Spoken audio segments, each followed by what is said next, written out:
Government of the people by the people for the people, یہ ایک ایسا کلیہ ہے جو ترقی یافتہ ممالک میں جمہوری اقدار کے لیے انتہائی اعلیٰ درجے کے طور پہ سامنے آتا ہے۔ ترقی پذیر ممالک یا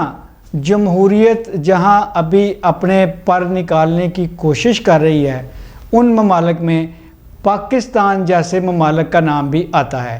گو کہ قیام پاکستان کے فوری بعد یہاں جمہوری اقدار اور روایات اور سیاسی جماعتوں نے اپنے طور پہ عوامی خدمات کے لیے اپنے آپ کو پیش کیا، تاہم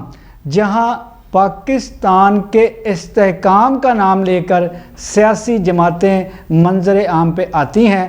وہیں ان سے وابستہ سیاستدان اپنے معاشی استحکام کو سمیٹتے ہوئے اپنی گلی سے نکل جاتے ہیں۔ اس وقت بھی پاکستان میں متوقع الیکشن 2024 کا دورہ ہے۔ میں ہوں اشفاق رحمانی اور آج پروگرام نظام پولیٹکس میں ہمارے ساتھ مہمان ہیں ندیم بٹی صاحب۔ میں محمد ندیم بٹی صاحب کا تعارف کرواتا چلوں۔ محمد ندیم بٹی پاکستان کالمنسٹ کونسل کے چیئرمین ہیں اور سیاسی تجزیہ نگار کے طور پہ عالمی شہرت رکھتے ہیں۔ ہم پروگرام کو آگے بڑھاتے ہوئے میرا سوال بٹی صاحب کی طرف جائے، اس سے پہلے میں یہ بتانا چاہتا ہوں کہ الیکشن کمیشن آف پاکستان کے جاری کردہ اعداد و شمار کے مطابق اس وقت 18 سال سے لے کے 32 سال تک کی جو یوتھ ہے وہ 4 کروڑ 90 لاکھ ہے، جو ہر سطح پہ اثر انداز ہو سکتی ہے ایسے افراد کو آگے لانے کے لیے جنہوں نے پاکستان کی سیاسی، معاشی اور معاشرتی بیک ڈور سنبھالنی ہے۔ السلام علیکم بٹی صاحب۔ جی وعلیکم السلام۔ بٹی صاحب کیسی طبیعت ہے آپ کی؟ جی الحمدللہ۔ میں پروگرام نظام پولیٹکس میں آپ کو خوش آمدید ہے۔ میں گزارش یہ کرنا چاہ رہا ہوں کہ پاکستان میں الیکشن 2024 کی گہما گہمی ہے، کیا آپ کو لگتا ہے کہ واقعی گہما گہمی ہے جہاں آپ کو یوتھ اور اس طرح کی کوئی ایکٹیویٹیز نظر آ رہی ہیں کہ بس ایک آدھ دو جگہ پہ یہ کچھ آپ ایکٹیویٹیز ہم دیکھنے میں نظر آ رہی ہیں؟ ڈاکٹر صاحب، میں اس کا ریفرنس اگر پچھلے تقریباً 4 دہائیوں سے بات کروں، آج سے 40 سال پہلے کی اگر ہم ریفرنس دیکھیں تو اس وقت گلی گلی میں شور ہوتا تھا، گلی گلی میں نعرے لگ رہے ہوتے تھے، گلی گلی میں ریفرنس چل رہے ہوتے تھے، کارنر میٹنگز ہو رہی ہوتی تھیں، بڑی میٹنگز ہو رہی ہوتی تھیں، جلسے ہو رہے تھے، جلوس ہو رہے ہوتے تھے۔ جتنے بھی سیاسی نظام کو کور اپ کرنے کے لیے جتنے بھی لوگ آگے آنا چاہتے تھے وہ اپنی جیپوں سے، گاڑیوں سے موومنٹ کر رہے ہوتے تھے۔ لیکن میں سمجھتا ہوں کہ اب اتنا پھیکا پاکستان میں نظام، تقریباً 1 سے 2 دن میں تقریباً 4 سے 6 ارب روپے کی مالیت سے ہونے والا ایک متوقع ایک واقعہ، میں سمجھتا ہوں اس ہونے کے باوجود اس میں اتنی کوئی گہما گہمی نظر نہیں آ رہی۔ یا تو میں سمجھتا ہوں کہ یہ پروگرام آلریڈی سیٹلڈ ہے، اگر سیٹلڈ نہیں ہے تو میں سمجھتا ہوں کہ اس سے افسردہ اور بے چینی میں سمجھتا ہوں کہ اس میں کوئی اس میں وقت نظر نہیں آ رہی کہ اس میں پاکستان میں واقعی طور پہ 8 فروری کو ایک الیکشن ہونے جا رہا ہے، یا صرف چیف جسٹس آف پاکستان کی بات کو بیان والی بات ہو رہی ہے کہ ہم نے 8 فروری کو پاکستان میں یہ واقعہ رونما کر دینا ہے۔ بڑی صاحب، بلاول بھٹو زرداری پاکستان پیپلز پارٹی کے کو چیئرمین ہیں۔ بلاول صاحب کی آمد پنجاب میں اور پاکستان مسلم لیگ نون کے سربراہ میاں نواز شریف سندھ کی طرف جاتے نظر آتے ہیں، کیا ہو رہا ہے؟ اس سلسلے میں ڈاکٹر صاحب میں بات کروں گا کہ اگر آپ پھر ریفرنس دوں گا پچھلی 5 دہائیوں سے بھی اگر بات کریں تو 46 ایئر سے جو ہمارا پارلیمانی نظام سسٹم چل رہا ہے، اس میں سندھ میں ہمیشہ پاکستان پیپلز پارٹی اور پنجاب میں جو 9 ستارے ایک دفعہ جب ابھرے تھے آج سے وے بیک 38 ایئرز اگو، اس وقت یہ سسٹم جو چلا تھا تو اس نے پنجاب میں پاکستان مسلم لیگ نون، پاکستان مسلم لیگ یا پاکستان مسلم لیگ نون کی طرح داغ میں ڈالی تھی۔ اور میں سمجھتا ہوں کہ پنجاب میں نون کی جو سٹرینتھ ہے کہ نواز شریف صاحب یہاں پاکستان میں ہوں چاہے نہ ہوں، وہ ایک ایسی صلاحیت کر چکی ہے کہ اس کے میں سمجھتا ہوں کہ پاکستان کی سب سے بڑی اور کامیابی سے متوقع جو پارٹی ہے پاکستان میں مسلم لیگ نون ہے. اور اس کا کمپیریزن اگر ہم سندھ سے کریں، کراچی سے کریں، تو وہاں پاکستان پیپلز پارٹی یہ ایک ایسی سیاسی جماعت ہے کہ جو موروثی سسٹم کے ساتھ چل رہی ہے. کہ بھٹو ایک اتنا بڑا نام پاکستان کی تاریخ میں، پاکستان کی سیاست میں، پاکستان کی سیاسیات میں اتنا بڑا نام کہ جس تو بھٹو نے جو کام کر دیے، جو کام کر چکے، میں سمجھتا ہوں اس کا جو پورا کریڈٹ ہے ان کی ورثہ جو ہیں وہ آج تک لیتے آ رہے ہیں. اس میں سب سے پہلے اگر بے نظیر بھٹو صاحبہ کی بات کریں، نو ڈاؤٹ کہ وہ ایک ایشیا کی بہت بڑی لیڈر رہ چکی ہیں، اللہ کو غریق رحمت کرے. اس کے بعد زرداری صاحب نے ماشاءاللہ بہت اچھی سیاست میں اور ایک اچھا قدم رکھا اور پاکستان کی پوری سیاست کا ایک ہلا کے رکھ دیا. کہ اور ویسے بھی وہ ان کے بارے میں مشہور ہے کہ وہ بڑے اچھے داؤ پیچ اور بڑے سیاسی نظام بڑی محبت سے، بڑی ادب سے ایک دوسرے کو ایسا کنورٹ کرتے ہیں کہ ایک اچھے نظام کی بتوقع ایک ڈیولپمنٹ کر دیتے ہیں. اگر اس کا کمپیریزن آج لیا جائے بلاول بھٹو سے، تو بلاول بھٹو نے پچھلے تقریباً 12 سال میں بہت محنت کی ہے. لیکن میں سمجھتا ہوں کہ وہ کراچی تک کی محنت تو ممکنہ ہے، لیکن وہ پنجاب میں کہیں ایسی نظر نہیں آتی کہ ان کو کوئی بہت سپر سیڈکٹیو چیز نظر آنی چاہیے. ہم اپنے ویورز کو یہ بھی بتاتے چلیں کہ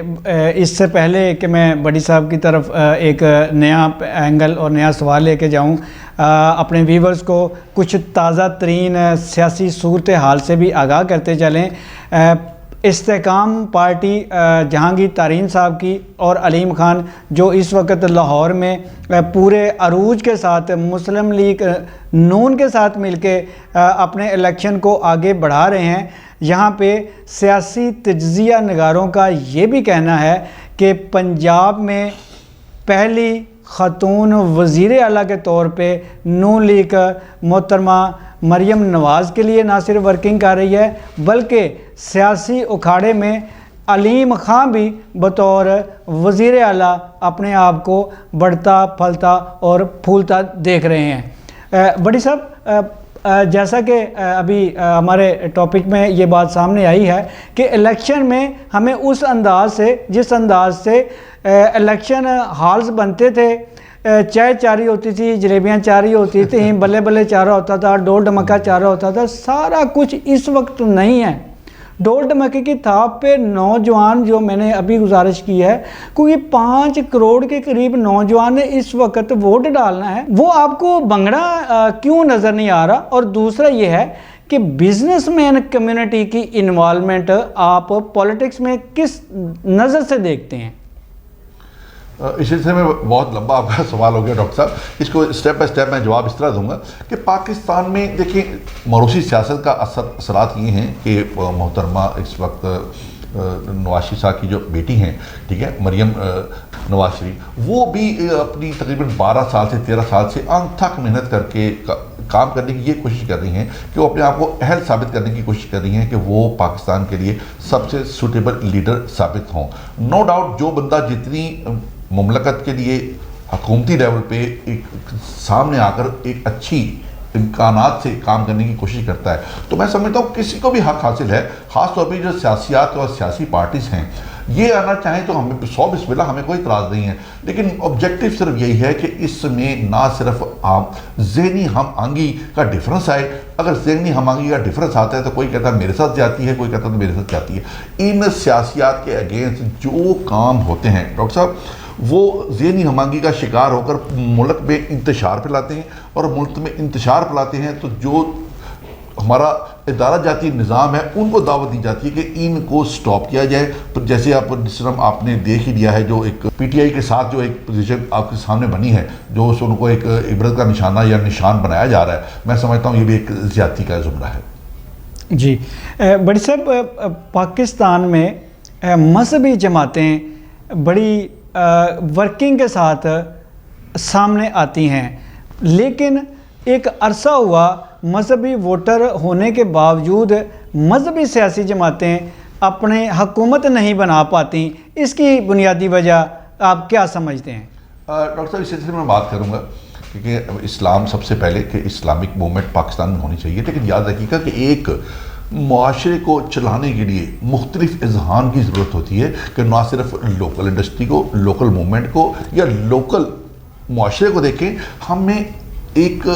دنیا کے لیول پہ اگر جب ہم یہاں رہ رہے ہیں تو ہم دوسری دنیا کے ساتھ ہم نے ایک تجارتی، اصلاحاتی یا کسی بھی قسم کے اگر ہم نے اصلاحاتی پروگرام طے کر رہے ہیں، اگر ان پروگرام کو طے کرنے کے لیے ہمیں مختلف ڈیزرونگ اذہان ہونے چاہیے، فلی ایکیپڈ اور فلی ایجوکیٹڈ اذہان جو ان کی زبان میں ان کے ساتھ کانٹریکٹ کریں اور اپنی مملکت کوئی بھی ہو، وہ چاہے پاکستان ہے، جو بھی، اگر ہم پاکستان کی یہاں بات کر رہے ہیں تو پاکستان کی مملکت کی فیوریبل جو کانٹریکٹس کریں، تو میں سمجھتا ہوں ان مختلف اذہان کی جن کی پارٹی ایک مملکت کنسیڈر کی جاتی ہے، جو پارٹی کنسیڈر ہوتی ہے وہی حکومت کہلاتی ہے، اور جو حکومت ان سب نظام کو چلانے کی کوشش کرتی ہے، میں سمجھتا ہوں کہ وہی ایک کامیاب سیاسی نظام کنسیڈر ہوتی ہے۔ جی جی، بڑی صاحب، آئی ایم ایف کا بھی پاکستان کے الیکشن سے کوئی لینا دینا ہوتا ہے؟ دیکھیے جی، آئی ایم ایف کا ہی پاکستان سے ایک بہت بڑا ایک کنسیپٹ ہے۔ اب حالیہ تقریباً $700 بلین کی اگر انہوں نے ہمیں ایک کھیت دی ہے، ہمیں قرض دیا ہے، اس میں دیکھیں اس کا میں ایک رمانی صاحب ایک سوال پیدا ہوتا ہے کہ $700 بلین لے کے یا تو ہماری تقریباً 5 کروڑ کی یوتھ کو نوکریاں دے دی ہیں، یا کچھ ایسی انڈسٹری لگا لی جائے۔ اگر ہم سایہ ممالک سے اگر بات کریں تو وہاں ٹیسلا کار تقریباً 16 سے 17 لاکھ روپے کی فلی الیکٹرونک کار بنی ہے۔ ہمارے پاس ایک چھوٹی سی ایک گاڑی وہ صرف 26 لاکھ میں، جسے ہم آلٹو کہتے ہیں، یہ بنی ہے۔ یہ صرف ڈی ویلیویشن آف ہمارے rupees with the reference of dollar ہے۔ میں سمجھتا ہوں کہ ہماری انڈسٹری کو زیادہ سے زیادہ فروغ دے کر ڈالر کی ویلیویشن کو بیک پہ لا کر ہماری انڈسٹری کو اتنا بڑا فروغ ملنا چاہیے کہ ہم یہ چیزیں ایکسپورٹ کر سکیں۔ میں نے تقریباً 2012 میں جب چائنا کو وزٹ کیا تھا تو آج جو چلنے والی پاکستان میں نیو ماڈل سپورٹیج گاڑی، وہ سپورٹیج گاڑی اس وقت پاکستان میں لیٹسٹ ہے، اس وقت 2012-13 میں وہاں چائنا میں لیٹسٹ تھی۔ اس کا مطلب ہے کہ ہم تقریباً 13 سے 15 سال پہلے کی ڈیولپمنٹ ہے اس کو اڈاپٹ کر رہے ہیں، اور بے شک ہم تھرڈ ورلڈ کنٹری کی کنسیڈر ہوتے ہیں، لیکن ان لوگوں نے یاد رکھیے گا کہ اپنی ایک کرنسی کی ایویلیویشن کرتے ہوئے زیادہ سے زیادہ اچھا کام کیا، اور زیادہ سے کمپیٹیو پرائس پہ یہ چلنے والی چیزیں، توانائی سے چلنے والی چیزیں اپنی عوام کو فراہم کر کے ان کو زیادہ اچھا سیاسی نظام فراہم کیا، جس میں چائنا سب سے پہلے ہے۔ میں سمجھتا ہوں کہ اس نے پوری دنیا پہ جو حکومت کی ہے توانائی کے طور پہ یا اچھی اصلاحات کے طور پہ، تو انہوں نے اپنے سیاسی نظام کو اتنا صاف ستھرا اور اتنا کمپیکٹیبل اور میں سمجھتا ہوں اتنا سلیکٹیو رکھا ہوا ہے کہ ابھی تو پچھلے دنوں ایک بلاول صاحب کہہ رہے تھے کہ میں 17 فیڈرل منسٹریز کو کلوز کروں گا، ہمیں اس کی ضرورت نہیں ہوگی۔ میں سمجھتا ہوں کہ یہ تو بڑی اچھی بات ہے کہ انہوں نے اگر اڈاپشن چائنا سے لی ہے کہ اگر وہاں لمیٹڈ طریقے سے اگر منسٹری چلا کر اگر اتنا بڑا چائنا چل سکتا ہے اور پوری دنیا کے اوپر حکومت بھی کر سکتا ہے، تو پاکستان کیوں نہیں کر سکتا؟ پاکستان بھی کر سکتا ہے، لیکن ضرورت یہ ہے، رحمانی صاحب اس میں تھوڑی سی وضاحت اور کر دوں کہ جب یہ گورنمنٹ بنتی ہے، جب ان کا الحاق ہوتا ہے، تو الحاق پہ بننے والی جو پارٹیز ہیں کہ وہ ان کے ذرا نخرے تھوڑے سے زیادہ ہوتے ہیں کہ جناب ہم نے آزاد گورنمنٹ کی ہے، ہم نے آزاد سلیکشن کی ہے، تو ہمیں کم از کم جو بیسٹ جو ہے نا فورن منسٹری یا کم از کم ہمیں چیف منسٹری یہ ملنی چاہیے۔ تو میں سمجھتا ہوں ان کی جو بلیک میلنگ اگر کہا جائے تو یہ پاکستان کے ساتھ ایک زیادتی کنسیڈر ہوتی ہے۔ بڑی صاحب، ابھی ہم نے آزادی اظہار رائے کی بات کی ہے، تو ووٹر نے تو سلیکٹ کرنا ہے اپنے کینڈیڈیٹ کو۔ ہمارے اعداد و شمار کے مطابق 9000 کے قریب آزاد امیدوار اس وقت 2024 کا الیکشن کنڈکٹ کر رہے ہیں۔ یہ آزاد امیدوار جو ہیں یہ کوئی کھلبلی مچائیں گے پاکستانی سیاست میں؟ میں سمجھتا ہوں کہ آزاد امیدواروں کو شوق تو بہت ہے کہ پاکستان کی یا کسی مملکت کی یا کسی معاشرے کی خدمت کرنے کا۔ میں اس جذبے کو سلام پیش کرتا ہوں۔ جتنی اچھی پڑھائی، جتنی اچھی ایجوکیشن ہمارے معاشرے میں ہوگی، اس کا جذبہ بنے گا کہ ہم اگر پچھلی گورنمنٹ کا اگر ریفرنس لے لیں پی ٹی آئی کا، تو اس میں یوتھ نے، آپ نے دیکھا ہوگا زیادہ اس میں ڈاکٹرز لوگ تھے، جتنے بھی ایجوکیٹڈ لوگ تھے انہوں نے پاکستان کی خدمت کرنے کی کوشش کی، لیکن جو ایک پی ڈی ایم کا کنسیپٹ بنا، ان کی ایک اسٹرینتھ بنی، ان سب نے ان کے اگینسٹ مل کے میں کہتا ہوں ان کو ستیہ ناش کیا، اگر وہ ستیہ ناش کیا تو میں سمجھتا ہوں اس سلسلے میں آپ خود اندازہ کر سکتے ہیں کہ وہ پی ڈی ایم کے 11 ممبر ایسی حکومت کو چاہتے نہیں کہ جو ان کا کم از کم کسی بھی لیول پہ آ کے ان کا ایک استحلال کر سکے. بڑی صاحب پاکستان میں اگر مسائل کی بات کی جائے تو وہ تو کیلکولیٹر پہ بھی نہیں آتے. ایک عام ووٹر جو ہے، عام شہری جو ہے، وہ مہنگائی فیس کر رہا ہے، غربت ہے، پسماندگی ہے، بچے اسکولوں سے باہر ہیں، ان ایجوکیٹڈ معاشرے میں ووٹر کے لیے سیاسی جماعتوں کی طرف سے بھی کوئی منشور دیکھ رہے ہیں آپ؟ اس سلسلے میں ڈاکٹر صاحب بڑی سیدھی سی بات ہے کہ مجھے ابھی تک کسی کا کوئی منشور نہیں نظر آیا. دیکھیں وہ اگر ہم پاکستان پیپلز پارٹی کی طرف بات کریں تو ان کا ایک ہی کنسیپٹ تھا، روٹی کپڑا اور مکان، جو ایک بنیادی ضرورت ہے کسی بھی معاشرے میں رہنے والے انسان کی. تو وہ تو بھٹو صاحب نے روٹی کپڑا اور مکان کی بات کر لی، بے نظیر بھٹو صاحب نے بات کر لی. اس وقت ایک واضح طور پہ ایک کنسیپٹ کی ضرورت تھی کہ اگر یہ کہ ہم عوام کو کیا دے سکتے ہیں. لیکن ایک چھوٹی سی بات ہے کہ ہم نے $7 بلین IMF سے ادھار لے کر ہی اپنے عوام کو فراہم کر دیں، اس سے پہلے اور اس پہ جتنے بھی ڈپارٹمنٹ ہیں ان کی تنخواہیں اور ان کے اوپر چلنے والے سسٹم کے اوپر ہی سسٹم لگا دینا ہے، اس کا تو وہ تقریباً 35% اس کی ایوریج ہے. اگر اس کی 35% اس کے اگر اخراجات پر یہ چیز لگا دی جائے تو میں سمجھتا ہوں کہ کرپشن کا لیول پاکستان میں، آپ کو پاکستان میں ٹرانسپیرنٹی رپورٹ آپ نے ماشاءاللہ پڑھی ہوئی ہے کہ اس میں پاکستان کا اول نمبروں پہ ماشاءاللہ انہوں نے فرسٹ لیول پہ ایک فرسٹ ڈویژن لی ہوئی ہے اس سلسلے میں. تو اگر وہ لوگ پاکستان میں اس کرپشن کو پنپتے ہوئے اگر یہ باقی پیسے تقریباً 65% روپی منی ہے اس کی، وہ آگے عوام کی طرف گرانٹ نہ کر سکے اور گرانٹ نہ کرنے پر عوام کی خدمت نہ ہو سکی، تو اس کا منشور کا کیسے منشور کا کوئی فوائد نہیں ہے. اس سلسلے میں میں سمجھتا ہوں کہ ایک ایسے منشور بننے چاہیے کہ جو ایک گورنمنٹ کا حصہ بن جانا ہے کہ اس کے بغیر کوئی کنسیپٹ نہیں ہے. اس سلسلے میں بات کروں گا سوشل سیکورٹی کے نظام کی. دیکھیں سوشل سیکورٹی کا نظام پاکستان کا اتنا بہترین نظام ہے، اس کے چلنے کا سسٹم بھی دیکھیں. یہ نظام نہ تو IMF سے کوئی چیز لے رہا ہے، نہ تو کوئی ایسی قوتوں سے کوئی چیز مانگ رہا ہے کہ جس کے ہمیں ایک چیز کو چلانی چاہیے. سیدھا سا ایک مسئلہ ہے، پاکستان کی انڈسٹری کا جو مزدور ہے، جو اس کا ایک انڈسٹریلسٹ ہے، وہ اس کے ایک بہت ہی پرسنٹیج 3 سے 5% کی اس کی تنخواہ کے مطابق اس کی پرسنٹیج جمع کرائے اور پورے مہینے اور پورے سال اس انسان کو کوئی بیماری، کوئی مسئلہ مسائل، بلکہ نہ صرف ڈاکٹر صاحب یہاں بات مینشن کروں گا، نہ صرف اس انسان کی بلکہ اس پورے خاندان کی کفالت کر لینے کو اگر ہم سوشل سیکورٹی کہتے ہیں تو یہ بہت اچھا نظام ہے. یہ ایک کمپیٹیبل اور زبردست نظام پاکستان میں جو چل رہا ہے. میں سمجھتا ہوں اس کی اپریسیشن کے بارے میں پاکستان کو زیادہ سے زیادہ اس کی اہمیت کی طرف توجہ دینی چاہیے. حال ہی میں نے پچھلے دنوں ایک یہاں کی پنجاب کی کمشنر ہیں نادیہ ثاقب صاحبہ، ان کو جب وزٹ کیا، ان کو انٹرویو کیا تو ان کے اتنے روشن خیالات تھے کہ پاکستان کو، پاکستان کے عام انسان کو، مزدور کو، پاکستان کے بچوں کو زیادہ ایجوکیٹڈ کر کے اور بہتر سے بہترین کی طرف کنورژن کر کے، یہ خاص طور پہ یاد رکھیے گا پاکستان میں سب سے مہنگی جو چیز ہے وہ ایجوکیشن، اس کے بعد ہیلتھ ہے. اگر اتنے لمیٹڈ پیسوں سے اگر ان کی ایک سیفٹی ہوتی ہے، بے شک وہ جو ہے تاجر ہے، مطلب جو انڈسٹریلسٹ ہے اس کے پیسے وہ کر رہا ہے، اگر اس کی تنخواہ میں ہی کنورٹ کر دیے جائیں تو میں سمجھتا ہوں یہ پاکستان کا بہترین نظام ہے جو پاکستان کو ہیلتھ سے بہترین بنا سکتا ہے. اس سلسلے میں خصوصی طور پہ اس کی کاوش سے بات کروں گا کہ محترمہ نادیہ ثاقب صاحبہ نے اس سلسلے میں تقریباً 6 مہینے سے جو بھی ایک مومنٹ کی، اس میں جتنی میں سمجھتا ہوں کہ سلو زنگ زدہ اور جتنے بھی انڈسٹریل کنسیپٹ تھے ان کو دوبارہ متحرک کر کے ان لوگوں سے تقریباً 1 بلین روپیز کو دوبارہ سوشل سیکورٹی پہ کنورٹ کر کے اس نظام کو چلانے میں معاونت کا کردار کیا ہے. میں سمجھتا ہوں کہ بڑی ایک اپریشیشن ہے. گورنمنٹ کو اس لیول کی چیزیں سامنے لانی چاہیے کہ ایسے نظام چلیں کہ عام عوام کی ڈائریکٹ خدمت ہو سکے. بڑی صاحب جیسا کہ ناظرین یہ جانتے ہیں کہ آپ ایک اچھے بزنس انالسٹ بھی ہیں.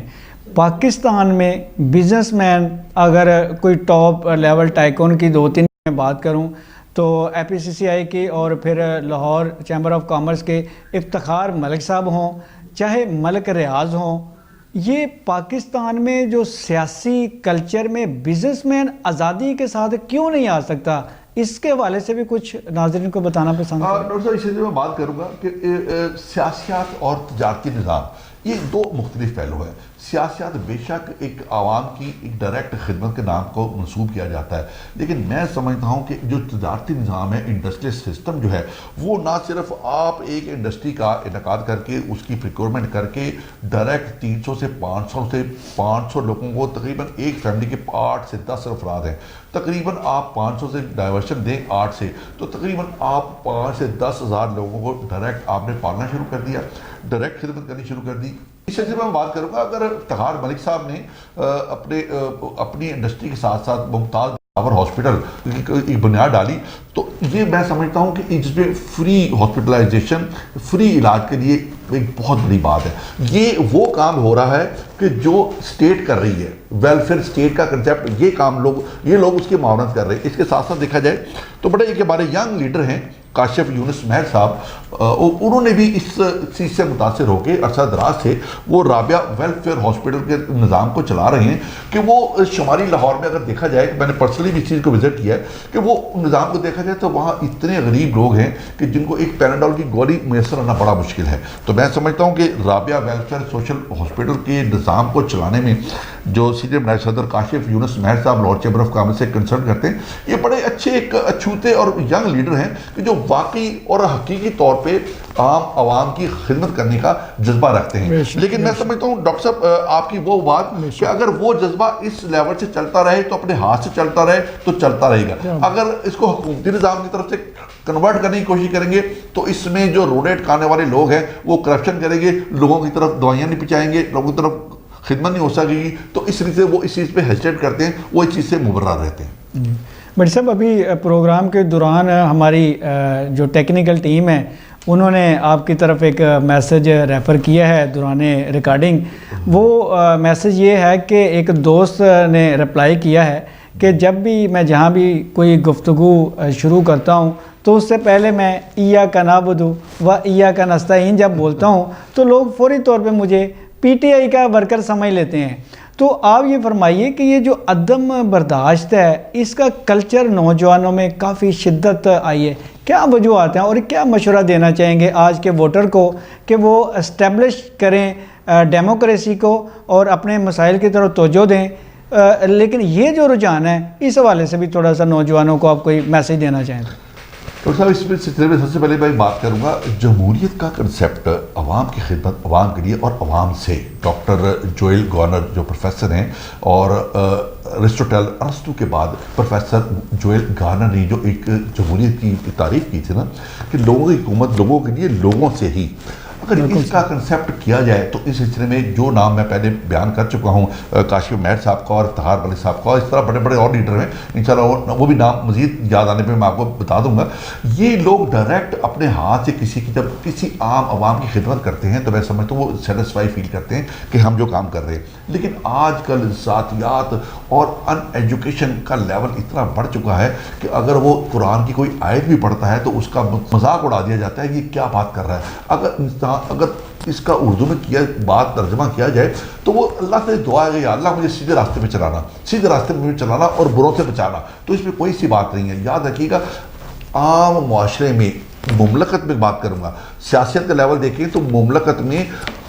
ہم آنگی نہ رکھنے والے لوگ انتشار پھیلاتے ہیں. جو انتشار پھیلاتے ہیں وہ عام عوام کی خدمت ہونے میں بھی روڈیٹ کرتے ہیں. جو روڈیٹ اٹکیں تو یاد رکھیے گا کوئی ملک، کوئی معاشرہ چل نہیں سکتا. ارسطوٹل نے آج سے تقریباً ہزاروں سال پہلے جو اپنی بک لکھی تھی اس میں تھا the man is a social animal. Social animal کا کنسیپٹ یہی تھیم دیا تھا کہ وہ ایک دوسرے پہ سبقت لے جانے میں اور اپنی معاشرتی طاقت کو انہانس کرنے میں اپنی کسی بھی ویلیویشن کے کسی کو ڈیمیج کر کے یہ بتانے کی کوشش کرتا ہے کہ میں تم سے افضل ہوں. حالانکہ ہمارے قرآن میں، ہمارے اسلام نے اس چیز کی تردید نہیں کی. اس نے کہا ہے کہ چھوٹے کو بالکل پیار سے اور بڑے کو ادب سے، اور کسی کی اگر کوئی ایسی بات آپ سمجھ لیں کہ آپ کی توجہ کے قابل نہیں یا وہ بدتمیزی کا زمرہ آپ کے سینس میں آتا ہے تو اس کو برداشت کر لیں، سمجھ لیں، اس کا پوائنٹ آف ویو سمجھنے کی کوشش کر لیں. لیکن یاد رکھیے ہمارے معاشرے میں مسائل اتنے بڑھ چکے ہیں ان ایجوکیشن کے، اور خاص طور پہ مفلسی اتنی بڑھ چکی ہے، غربت اتنی بڑھ چکی ہے، پاپولیشن اتنی زیادہ بڑھ چکی ہے کہ لوگوں میں عدم توجہ اور خاص طور پہ برداشت کا لیول نہیں رہ گیا۔ اگر برداشت کا لیول نہیں رہتا تو یاد رکھیے گا کوئی بھی مملکت سیاست کے لیول میں کامیاب ہو کر کام نہیں کر سکتی۔ متوقع الیکشن 2024 میں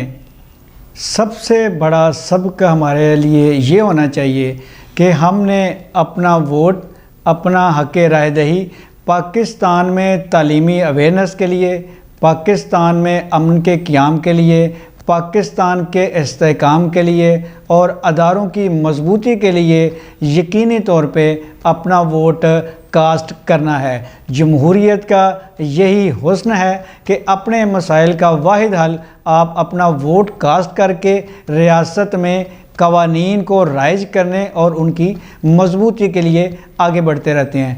بڑی صاحب، بطور پولیٹیکل تجزیہ نگار یقینی طور پہ آپ سیاسی منظرنامے پہ گہری نظر رکھتے ہیں۔ حالات و واقعات یہ بتا رہے ہیں کہ میاں صاحب آ نہیں رہے، آ گئے ہیں۔ اس سلسلے میں کو تھوڑی سی بتائیے ہمیں۔ ڈاکٹر صاحب، اس سلسلے میں بات کروں گا۔ پاکستان میں آپ جس طرح فرما رہے ہیں کہ میاں صاحب آ نہیں گئے، آ گئے ہیں، آ چکے ہیں، تو میاں صاحب تو پچھلے تیسری دفعہ سے بھی آ چکے ہیں۔ میں سمجھتا ہوں کہ ایک ووٹر کو اتنے اپنے ذہن سے کام کرنا چاہیے کہ پچھلی 3 دفعہ کا جو کنسیپٹ، اگر انہوں نے اس پاکستان میں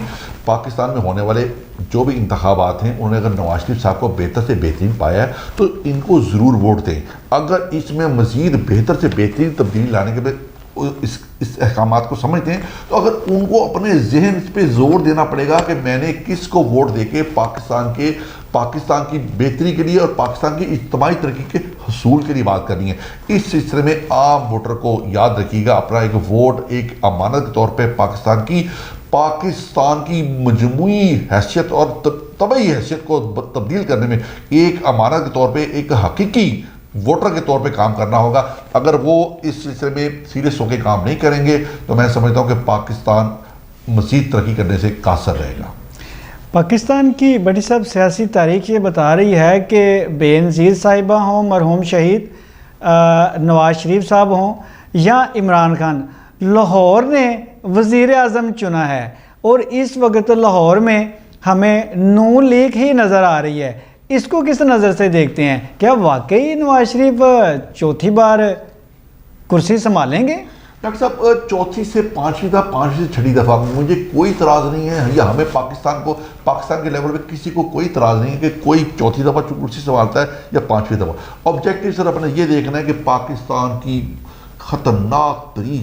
جو ایک پاپولیشن ہے، وہ بڑھتی ہوئی نظام کو ہم نے کیسے سہارا دینا ہے، ہم نے کیسے اس نظام کو بہتر سے بہترین بنانا ہے، ہم نے ان کی تعلیم کا کیسے خیال رکھنا ہے، ہم نے ان کی تعظیم کا کیسے خیال رکھنا ہے، اپنے ووٹر کو ہیلتھ پراورٹی میں کیسے کنسیپٹ دینے ہیں۔ اگر سوشل سیکورٹی کی طرف لحل کام ہو رہا ہے، وہ ایک جینین کام ہوتا جا رہا ہے، لوگ کام کر رہے ہیں، ٹھیک ہے، اس میں بیوروکریٹس کام کر رہے ہیں، اگر وہی کام کرتے جا رہے ہیں تو ان پارٹیوں کے آنے سے سیاست یا سیاسیات، جس کو ایک عام انسان یہ سمجھتا ہے کہ یہ خدمات کا نام ہے، تو یہ اگر ایک خدمات کا نام ہے تو یہ اپنے گھر سے اپنی جیب سے یہ سسٹم شروع کیوں نہیں کرتے؟ $24 بلین کا کسی پہ 24 ارب روپے کا کسی پہ نقصان لگتا ہے، کسی پہ کوئی نقصان لگتا ہے۔ اپنی اپنی ذات کو سیٹل کرنے کے لیے نیب تک کے لیول تک کو بھی ایڈجسٹ کر لیا جاتا ہے اور 18 کی ترمیم بھی ایڈجسٹ کر لی جاتی ہے۔ تو میں سمجھتا ہوں کہ یہ ترمیم اگر اپنے لیے ہی ایڈجسٹ کرنی ہے تو عوام کے لیے بہتر سے بہترین طریقے سے سوچنا بہت ضروری ہے کہ عوام قوت کا سرچشمہ ہے، عوام ہی حقیقی طاقت ہیں۔ اگر ان کے لیے ہم نے کچھ نہ کیا تو یاد رکھیے گا کہ عوام اس اپنے ووٹ سے ایسی تبدیلی لائیں گے کہ بڑے سے بڑا برج بھی اڑ جائے گا۔ بڑی صاحب، حکومت پاکستان میں اس وقت حکومت بنانے کے لیے جو سپریم کورٹ آف پاکستان کے حکم سے الیکشن کا انعقاد ہونے جا رہا ہے، تو متوقع الیکشن کی جب بھی بات ہوتی ہے تو پاکستان میں کچھ سیکیورٹی کے مسائل اور اس کے انبار سامنے آتے ہیں. جیسا کہ ہم نے دیکھا کہ پنجگور والا واقعہ جو ہے وہ سیکیورٹی چیلنج کے طور پہ اس کو پیش کرنے کی کوشش کی گئی. ابھی تازہ ترین نیوز یہ ہے کہ انڈیا کا جو دہشت گرد ایجنٹ ہے وہ بھی گرفتار کیا گیا تمام ثبوتوں کے ساتھ. تو پاکستان میں سیکیورٹی چیلنجز آپ سمجھتے ہیں کہ کس حد تک ادارے اس میں کامیاب ہو جائیں گے الیکشن کے انعقاد میں؟ دیکھیے اس سے پہلے میں تو چیف جسٹس آف پاکستان کی اس بات کو ہائیلی اپریشیٹ کروں گا کہ انہوں نے کہا تھا کہ آندھی آئے طوفان ہے کہ پاکستان میں 8 فروری کو انتخابات ضرور ہوں گے. تو میں سمجھتا ہوں کہ یہ ایک بہت بڑا چیلنج، بہت بڑی بات تھی، کیونکہ پاکستان میں جب بات کر چکا ہوں کہ پاکستان کی جو مملکت ہے اس میں ذہنی ہم آہنگی نہ ہونے کی وجہ سے کچھ لوگ چاہتے ہیں کہ جو سسٹم چل رہا ہے جیسا ادھورا یا چنگا بندہ چل رہا ہے چلنے دیا جائے. لیکن میں سمجھتا ہوں کہ پاکستان ایک مسلمہ حقیقت ہے، یہ ایک ایٹمی قوت ہے. اس کو بہتر سے بہترین چلانے میں اگر